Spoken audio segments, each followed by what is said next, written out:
Russia killed a 7-year-old boy in Zaporizhzhya. Putin admitted that a Russian missile shot down the passenger plane. At the same time, the Kremlin continues to mistreat residents of the temporarily occupied territories of Ukraine. My name is Albina Pidhirnyak. Here are this week's news for you. As a result of night's combined strike on Zaporizhzhya, 11 people were injured. The Russian attack took the life of a child. The father of the killed boy had defended Mariupol and had only recently returned from the enemy captivity. My daughter-in-law called at 2:22 a.m. that there was an attack on their house. Everything was on fire. That her husband's brother was taken away by the 9th. We don't know if his legs will be saved or not. I say 3 years in captivity so that someone would die here at home. The boy was not saved in the hospital. He was 7 years old.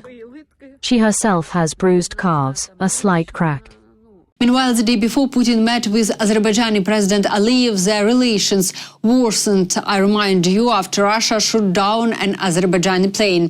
Aliyev wanted a direct apology from Putin. He didn't receive one, but at the meeting, Putin admitted that it was indeed a Russian missile that shot down the plane. He shifted responsibility by claiming the missile was at the moment targeting a Ukrainian drone.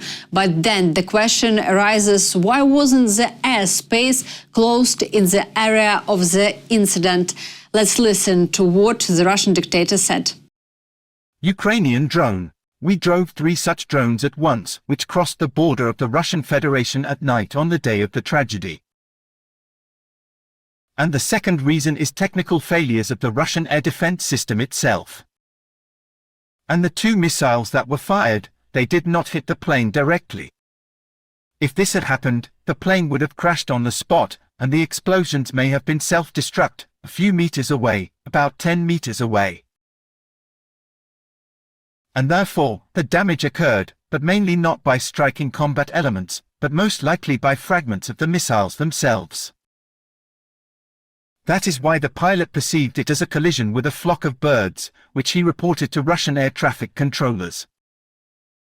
And all this is recorded in the so-called black boxes. He was also offered, and this is also in black boxes, well and audibly, to land in Makhachkala. But he decided to return to his home airport and then to Kazakhstan. But less so, the fact remains. I just told you the reasons for the tragedy. All this is in the documents. After a thorough analysis of the technical characteristics of what was happening and checking the results of this so-called black box right by second. But we also discussed this topic with you later. Of course, everything that is needed in such cases, in such tragic cases, will be done with the Russian side regarding compensation, and a legal assessment of all officials, the actions of all officials will be given. Yes. Meanwhile, Medvedev was sent into exile, or rather to North Korea.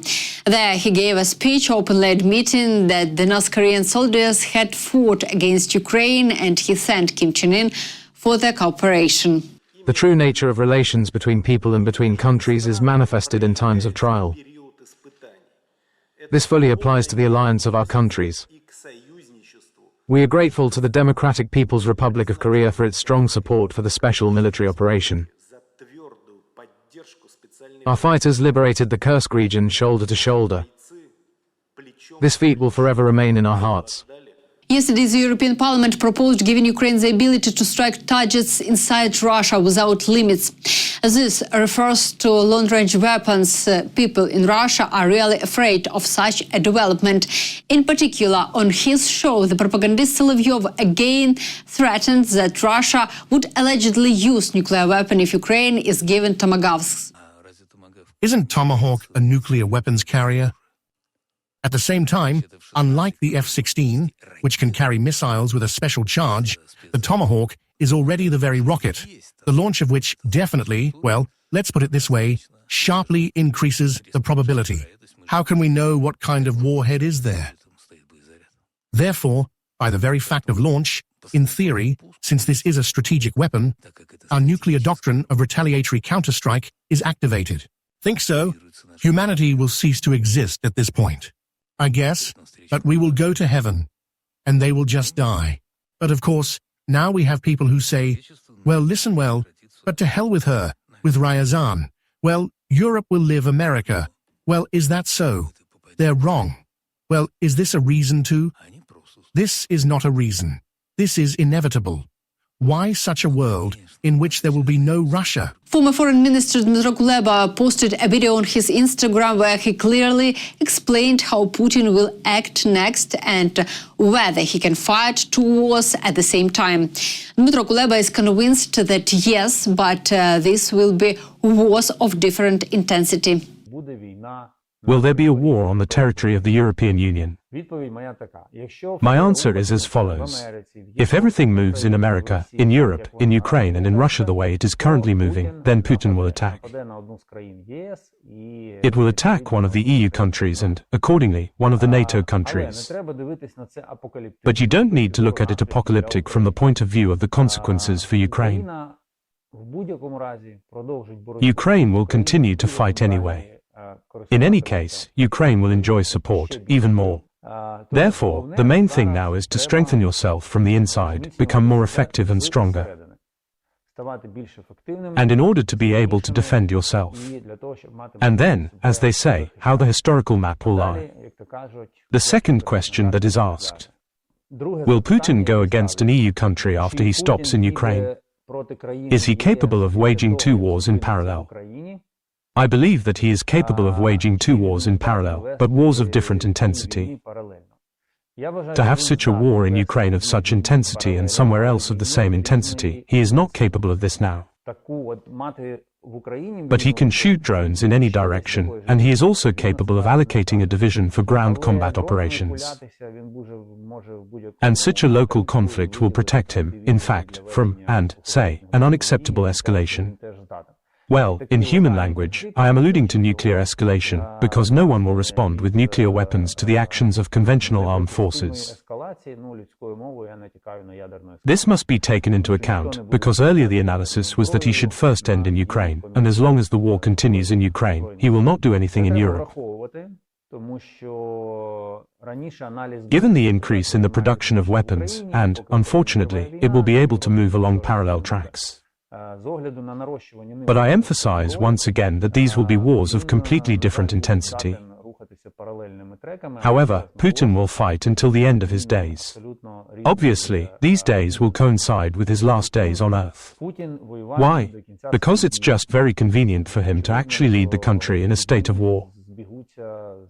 But once again, I emphasize again, we should not be afraid of any development of events. If we have inner strength and we are capable of having it, it depends on us.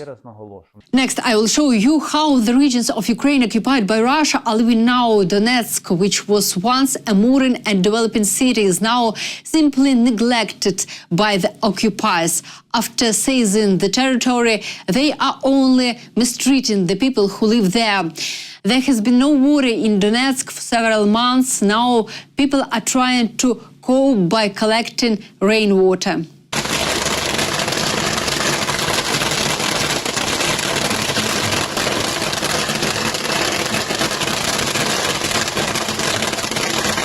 In the same temporarily occupied Donetsk, there is not only no water but also no fuel. Huge lines are standing at gas stations, and gas line is either given out with coupons or not given out at all.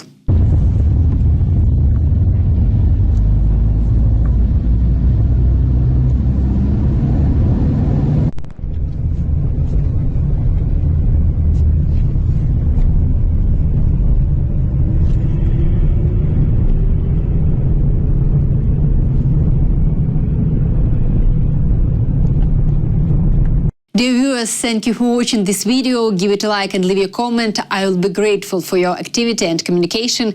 Take care. See you soon.